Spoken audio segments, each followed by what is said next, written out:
Good morning, students. Welcome back to the next video session of our chapter number 6, tissues. In the previous class, we have discussed about the permanent tissues, that is about simple permanent tissue. They are of three types, that is parenchyma, collenchyma and sclerenchyma. Now, in today's class, let us discuss the another kind of permanent tissue, okay, and that is nothing but our epidermis. Now, first of all, let us know what is epidermis. Epidermis is the outermost layer of cells which is covering the whole body of the plant. It means they are almost present in each and every part of the plant, whether we are considering leaf, stem, roots, whatever be the type. So when we observe the outermost layer of cells in any part, that can be considered as epidermis. Epi means on the top. Okay. So basically, usually, as I said, epidermis is made of a single layer of cells. Okay. But in some plants, like if I talk about the plants which grow in the very dry habitats or in the desert conditions, like cactus, the epidermis may be thicker as compared to the plants which are grown in the normal land areas. The reason is because they have to be protected from the loss of water during the critical conditions. In dry habitats or in the summer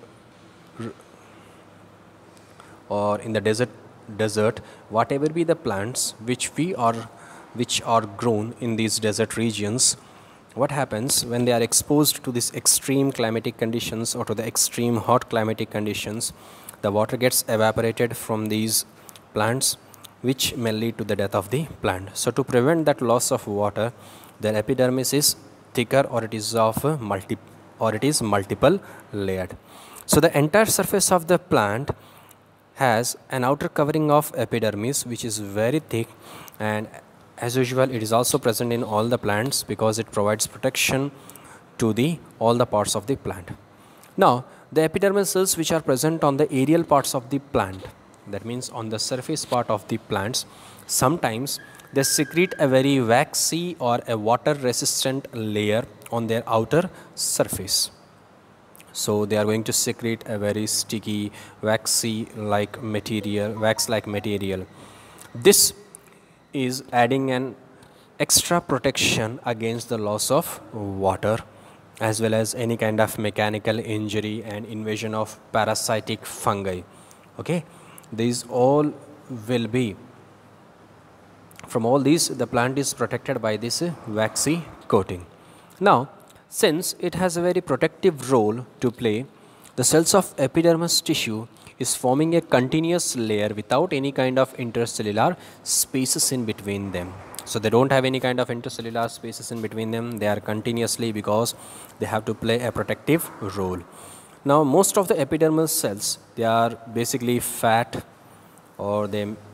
basically fat.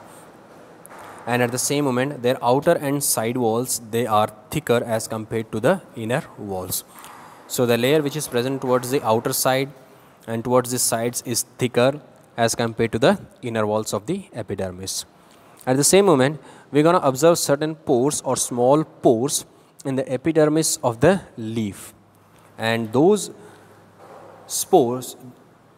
pores or gaps which we are noticing in the leaf, they have been known as stomata. And these stomata, they are guarded or enclosed by two kidney shaped cells which we are calling it as guard cells.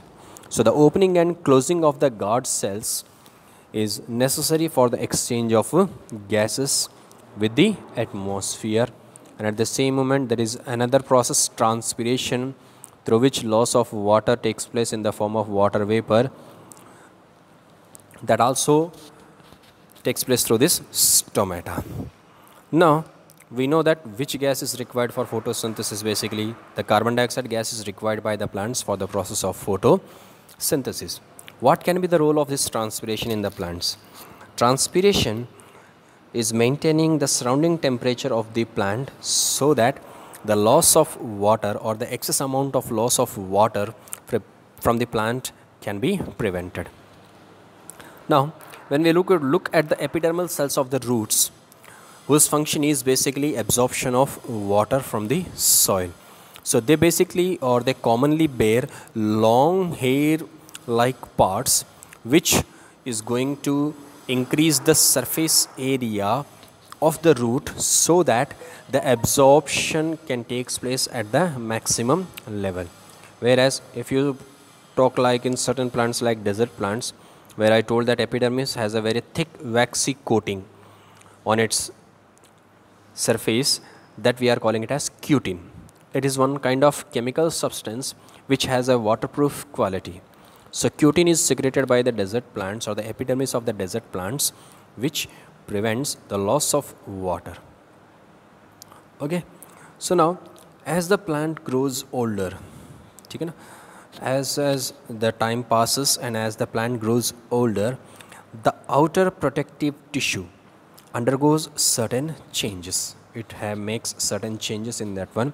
So a strip of secondary meristem which is located inside the cortex is going to form a layer of cells which is referred as cork. Okay, now it is referred as cork. This cork has only a dead composition of cells, all the dead cells, and they are very compactly arranged without any kind of intercellular spaces in between them. At the same moment, they also contain a substance which is known as suberin in their walls, which is going to improve or which is impermeable to any kind of gases and water. So the outermost dead layer of cells present in the higher plants is known as cortex, and this cortex has a dead layer of cells with suberin in its composition, and it is impermeable to any kind of gas and water. Now, let us talk about the complex permanent tissue now. That's all about simple. Now, complex permanent tissue. Why we referring it as complex permanent tissue? The complex we are referring it as because it is made up of different types of tissues. So it has various types of cells inside it. That's why it is referred as complex permanent tissue. Okay. So they are a bit different from our simple permanent tissues. So in the plants, the complex tissues which we are going to discuss are xylem and phloem. They are the examples of complex permanent tissues. Now, they both are also referred as conducting tissues because they constitute and together form the vascular bundle of the plant. So why we are calling them as conducting tissue? Because they are mainly responsible for the conduction of water and food in the plants.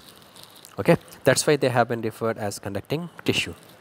So vascular bundle is a distinctive feature of these complex plants. So when we talk about higher plants or complex plants, this presence of vascular bundle is a very distinctive feature which is found in these complex plants.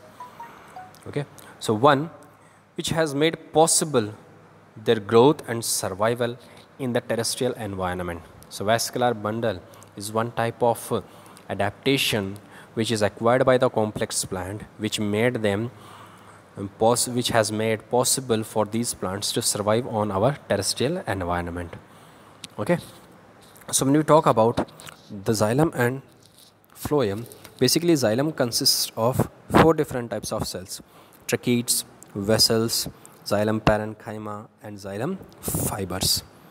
Among these, tracheids and vessels, these two have thick walls and they are mainly made up of dead cells.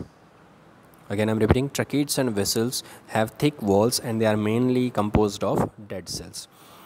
And these tracheids and vessels are basically tubular structures. They are tube-like structures which allows the transportation of water and minerals from the soil to the leaves through the roots. So, xylem fiber and xylem parenchyma, what is their function now? Parenchyma is basically playing a role of storage of food, whereas xylem fiber is supportive in the function. Okay, so here These tracheids and vessels, they are tube-like structures without any kind of perforations. That means they don't have any kind of gap, space, or any kind of holes on their surface. They are without perforations, so that a concentration difference is maintained throughout the vascular bundle for the transportation of water. Whereas when we talk about phloem, phloem is basically made up of 5 types of cells: sieve tubes, sieve cells, companion cells, phloem fibers, and phloem parenchyma. In this, sieve tubes are again tube-like structures, and they have perforated walls. Now they have holes, they have perforations. Okay, and its main function is transportation of food from the leaves to the various parts of the plant. So in all these 5 cells except phloem fibers, other phloem cells are living cells. That means phloem fibers are composed of dead cells and all the other are composed of living cells. That is about the complex tissues, xylem and phloem, and about epidermis and cortex. So if you have any kind of doubts related to this chapter, you can ask me by writing in the comments box. Till that, have a good day students, good and fine day. Thank you.